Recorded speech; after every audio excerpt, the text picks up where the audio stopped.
masih bersama kami di Berita Padang. Bagi Anda yang baru saja bergabung, kami hadirkan kembali 3 berita utama pada pagi hari ini.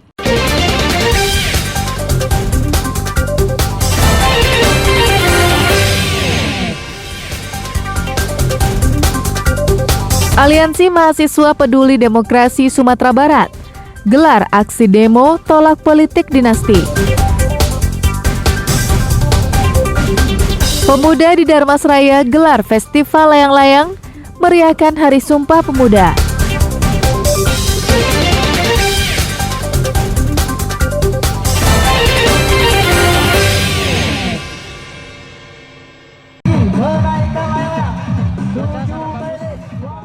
Karang Taruna Pemuda Jorong Piruko, Nagari Sitiung, Darmasraya menggelar festival layang-layang unik. Ratusan peserta yang datang dari berbagai pelosok Darmasraya serta luar Sumbar ini menampilkan berbagai bentuk dan corak layang-layang.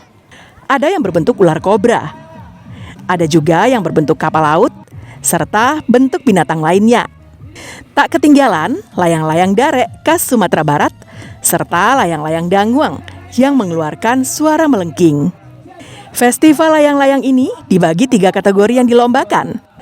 Layang-layang darek berekor panjang, kategori layang-layang dangwang, serta layang-layang kreasi. Untuk layang-layang kreasi, panitia menilai dari keunikan dan kreativitas layang-layang tersebut. Layang-layang dangwang dinilai dari ketahanan serta keras suara yang dikeluarkannya. Sedangkan untuk layang-layang darek ekor panjang, diadu daya tahan dan tegak lurusnya di udara. Dalam rangka memperingati Hari Sumpah Pemuda, Pak, biar meramaikan festival layang-layang. Dulu senang melihat orang-orang tua itu bermain layang-layang dan tertarik juga untuk bikin layang-layangan. Ini bentuk model layang-layangnya, layang-layang pegon. Kalau modalnya habis sekitar 350.000, Pak. Mengadakan acara festival layang-layang ya. Ini kita buat itu minimal 1 tahun sekali ya, yaitu untuk acara Hari Ulang Tahun Pemuda Karang Taruna Citra Dharma Piruko. Itu yang sekaligus memperingati Hari Sumpah Pemuda. 4 kategori. Yang pertama layang-layang berekor, yang kedua layang-layang tidak berekor, yang ketiga layang-layang dengung atau ram-raman. Kita tambah waktunya ya layang-layang peserta. Festival layang-layang ini baru pertama kali digelar pemuda setempat untuk memperingati Hari Sumpah Pemuda yang jatuh pada tanggal 28 Oktober ini. Rencananya, kegiatan yang disaksikan ratusan penonton akan diselenggarakan setiap tahun. Eko Pangestu melaporkan dari Darmasraya. SK Jaya 16 Tim Klewang Satuan Reserse Kriminal Polres Kota Padang, Kamis malam pekan lalu, menangkap seorang asisten rumah tangga yang bernama Desi dan berumur 30 tahun. Ia diciduk di tempat pelariannya di Kota Solo karena diduga mencuri perhiasan majikannya senilai lebih dari 20 juta rupiah. Perbuatan pelaku terungkap saat sang majikan curiga dengan gerak-gerik pelaku yang secara tiba-tiba pergi membawa kantong plastik besar dari rumahnya. Setelah memeriksa kamarnya, korban mendapati pintu lemari penyimpanan perhiasannya sudah terbuka. Seluruh perhiasannya raib. Atas kejadian tersebut, korban langsung melapor ke Polresta Padang. Dari hasil penyelidikan, kecurigaan polisi langsung mengarah kepada Desi yang bekerja sebagai asisten rumah tangga di rumah korban. Setelah dilacak keberadaannya, pelaku akhirnya ditangkap di daerah Solo saat bersiap naik bus pulang ke kampung halamannya.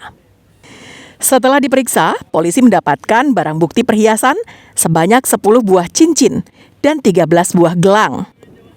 Malam itu juga, pelaku bersama barang bukti dibawa ke Mapolresta Padang untuk diperiksa secara saksama.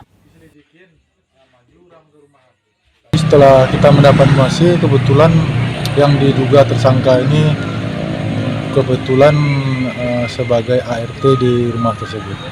Jadi kemana tujuannya kita belum pasti, namun pada saat diamankan yang bersangkutan di Pulbus Family Raya di daerah Solo.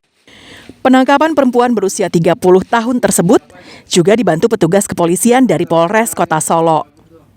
Pelaku dijerat dengan pasal 362 KUHP tentang pencurian dan terancam hukuman penjara maksimal 5 tahun.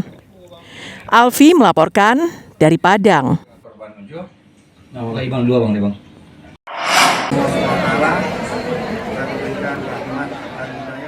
Ratusan warga yang sedang beraktivitas di areal Gor Haji Agus Salim Padang hari Minggu pagi berbondong-bondong membeli sate yang tersedia di lapangan parkir. Ada 20 gerobak sate yang disediakan panitia dengan harga jual yang sangat murah, hanya Rp78 per porsi. Namun syaratnya pembeli harus membayar secara non-tunai atau digital melalui aplikasi KRIS atau Quick Response Indonesia Standard yang merupakan alat pembayaran digital yang dikeluarkan oleh Bank Indonesia. Pembeli harus memindai terlebih dulu sebagai bukti pembelian. Selanjutnya, panitia akan menyerahkan 1 kupon untuk membeli 1 porsi sate yang harga normalnya adalah Rp10.000 per porsi. Namun dengan menggunakan KRIS, cukup membayar Rp78 saja. Ternyata, warga Kota Padang dari berbagai profesi sudah terbiasa memakai pembayaran digital untuk belanja keperluan sehari-hari. Selain tidak perlu membawa-bawa uang kemana-mana, juga lebih cepat, aman, dan nyaman. Sangat senang sekali dengan adanya aplikasi pakai KRIS ini karena memudahkan kita untuk belanja. Jadi kita tidak perlu bawa uang, ya dimanapun kita berada, ada kebutuhan kita tanpa bawa uang. Dengan aplikasi KRIS ini kita bisa belanja cepat dan sangat aman, Pak.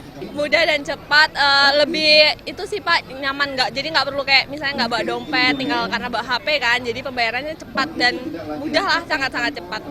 Udah Pak, sebelumnya udah pernah. Biasanya di tempat makan sih Pak, kayak nggak bawa uang tunai kan, bawa HP pasti, kita semua pasti nggak ninggalin HP ya zaman sekarang, jadi kayak pembayaran emang cepat, mudah, HP yang nggak bakal ketinggalan gitu kan. Bank Indonesia Perwakilan Sumatera Barat mencatat transaksi perdagangan secara digital sampai dengan Agustus 2023 di Sumatera Barat mencapai Rp781 miliar. Hingga September ini saja tercatat 676.000 orang yang bertransaksi menggunakan KRIS. Angka tersebut tumbuh 94,8% dibanding tahun lalu. Sedangkan penjual yang menyediakan KRIS sebanyak 456.000 atau tumbuh 41,2% dibanding tahun sebelumnya. Menariknya, merchant terbanyak adalah UMKM. Penjual yang menggunakan KRIS itu naik 41,2% dari tahun 2022. Ini data per Oktober ini mencapai 456.000. Nah, 97% dari merchant itu UMKM ternyata. Jadi luar biasa. Ternyata KRIS itu diminati oleh UMKM karena ya mungkin kemudahan. Mereka juga tidak mungkin dapat uang palsu karena ini kan digital seperti itu. Itu dulu.